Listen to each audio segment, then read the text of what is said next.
Every adult in your life said it. So mature for your age. Teachers loved you. Your friends' parents trusted you with things they didn't trust their own kids with. And honestly, you liked hearing it. It felt earned. You were the kid who could sit at the adult table and actually keep up. What nobody mentioned, what you wouldn't figure out for years, is why you could do that.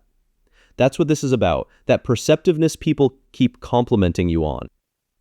That ability to walk into a room and immediately know what's going on with everyone in it, where it actually comes from, and what it quietly costs you to keep it running all day. You hear your roommate close a door and you already know. Not just who it is, what kind of mood, the weight of the footsteps. Whether the keys got set down or dropped, you've had this catalog running since you were a kid, the specific sound of someone coming down the hallway.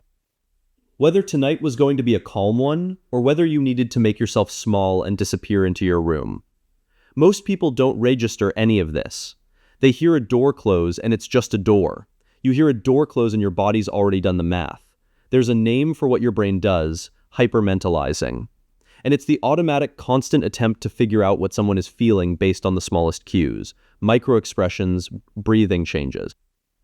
The exact way someone says, "hey," when you walk in, and it develops in kids who grew up in homes where the emotional weather could shift without warning.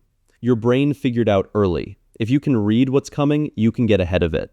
And the thing is, you're good at it. Genuinely, a friend sends a text with a period instead of an exclamation mark, and you already know something's off. Someone changes their tone mid-sentence, and you caught it before they even realized they shifted. You sit down at a restaurant and pick the seat facing the door without thinking about it.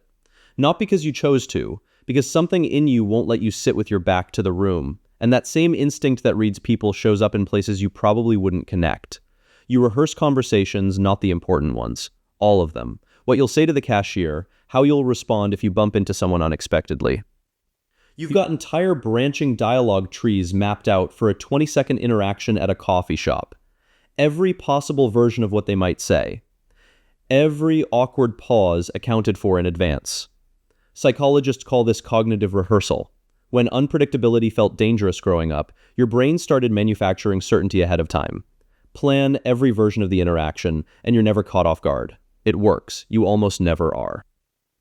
But it also means your brain is treating a Tuesday morning coffee run with the same seriousness most people save for job interviews. And that's where the exhaustion comes from, the kind nobody around you would understand. You go to a party, 1 hour in, you're done. Not bored, drained, because while everyone else was just hanging out, your brain was quietly tracking the emotional temperature of every person in that room, who's good, who's performing, where the tension was sitting. You didn't ask it to do this, it just runs. Then someone says you're so good at reading people, and you take the compliment, because yeah, you are. What you don't say is that you learned it by psychoanalyzing the adults at your dinner table every night, just to know whether it was safe to ask for seconds. That's not a party story, and that mature kid everyone complimented. There's actually a name for that too. Psychologists call it instrumental competence. It's when a child learns to manage the emotional climate around them so well that adults mistake survival for giftedness. The kid wasn't born wise. They figured out early that being helpful, insightful, and easy to be around was the safest way to keep things calm, and it stuck. That same kid is now the adult everyone calls when things fall apart. The friend who gives the best advice, the one who untangles someone else's mess in 2 sentences flat. But that pattern recognition doesn't always get it right. I'll be honest, sometimes it runs too hot. You read threat into a friend who's just tired. You pre-apologize for 5 minutes over something nobody was going to be upset about. Sometimes a short text is just a short text. The software that kept you safe doesn't always know the difference between an actual shift and someone who just didn't sleep well.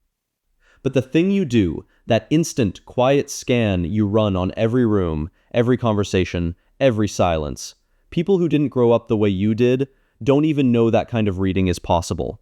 They spend years in therapy, learning to identify emotions in other people. You could do it before you could ride a bike. So that mature for your age kid, they weren't mature. They were watching, cataloging every shift in tone, every silence that meant something was coming. And all that watching quietly turned into something real, a kind of intelligence that no test measures, built entirely from paying attention when it mattered most. You didn't learn to read people, you learned to survive them. The reading part just never stopped, And if you've ever wondered why you can't stop replaying conversations after they're over, picking apart what you said, what they really meant, same engine, different gear. Like and subscribe if you want that one next. I break these down every week.